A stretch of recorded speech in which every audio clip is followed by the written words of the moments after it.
আজ মাইলস্টোন ট্র্যাজেডির 6 মাস। 10 বছরের আবিদুর এখনো ভর্তি বার্ন ইনস্টিটিউটে। সময় যেন থমকে গেছে তার জীবনে। হাসপাতালে শুয়েই নতুন শ্রেণীতে উঠেছে, কিন্তু ক্লাসের ঘন্টা আর বন্ধুদের কলরব তার জীবনে অনুপস্থিত। 56 জন ভর্তি হয়েছিল একসাথে। 20 জন সাথী হারিয়েছে আবিদুর, আর 35 জন ফিরে গেছে বাড়ি। শাহনাজ শারমিনের প্রতিবেদন। গেল বছরে 21 জুলাই সকালে মুখরিত ক্যাম্পাস, বাড়ি ফেরার আগ মুহূর্তে বদলে গেল সব হিসেব নিকেশ। এরপর বিকেলে একের পর এক অ্যাম্বুলেন্সের সাইরেন আর আত্মচিৎকার বদলে দেয় জাতীয় বার্ন ও প্লাস্টিক সার্জারি ইনস্টিটিউটের চিত্র। মাইলস্টোন ট্র্যাজেডিতে 36 জনের প্রাণহানি ঘটে, 165 জন আহত হন, যার বেশিরভাগই শিক্ষার্থী। 56 জনের চিকিৎসা শুরু হয় এই হাসপাতালে।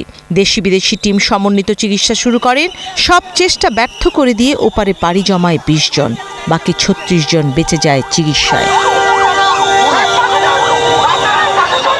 এরই মাঝে সবাই বাড়ি ফিরলেও একজন এখনো হাসপাতালের বিছানায়। 4র্থ শ্রেণীর আবিদুর কাগজে কলমে নতুন ক্লাসে উঠেছে, কিন্তু নতুন বইয়ের ঘ্রাণ নেওয়া হলো না। বোনের হাত ধরে স্কুলে নতুন ক্লাসরুমে যাবার শখ যে বড় তার। 1442 নম্বর কেবিনের বিছানা আর জানালা দিয়ে দেখা আকাশটাই তার পৃথিবী। সময় আর জীবন থমকে আছে কিছুটা। মায়ের মোবাইলটা নীরব সঙ্গী। 6 মাস দীর্ঘ লম্বা একটা জার্নি। এখনও ওর হাতে বাম হাতটা এখনও হয়নি, ওইটা আছে। কতদিন সময় লাগে জানি না। ওর তো পুরো ফেস বার্ন, 2টা হাত বার্ন ছিল। ডান হাতটা অনেকটা ভালো, এখনও ওর হাঁটতে কষ্ট হয়, হাঁটতে পারে না নিজে। আবিদুরের দগ্ধের পরিমাণ কম হলেও নানা জটিলতায় সময়টা বেশি লাগছে বললেন চিকিৎসক।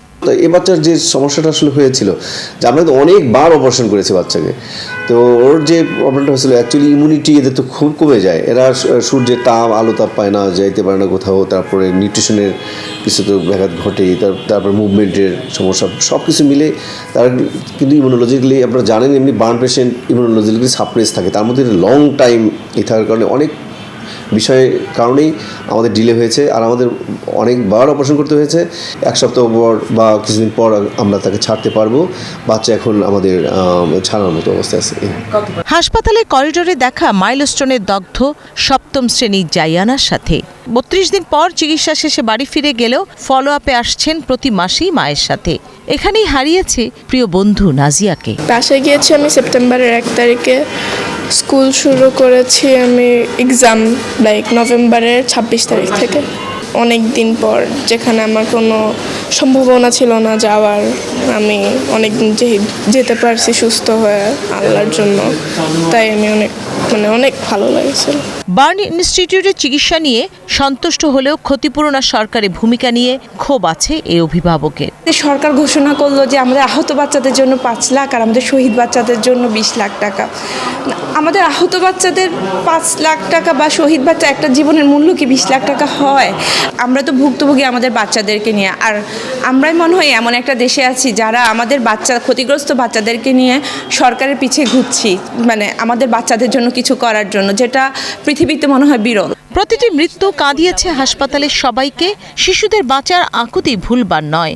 বেঁচে যাওয়া সকলের ফলো আপে সর্বোচ্চ সহায়তার কথা জানালেন হাসপাতালের পরিচালক। ফলো আপগুলো চলছে এবং বেশ কিছু রোগীর কিন্তু ফার্দার অপারেশন লাগবে।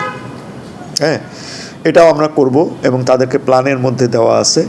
এবং এই কমপ্লিকেশনও কিছু রোগীর হবে। সেই কমপ্লিকেশনগুলো যাতে আমরা বোঝানোর চেষ্টা করছি, যাতে হোয়াট এভার দি থিং যাই হোক না কেন আমরা তাদের পাশে আসি।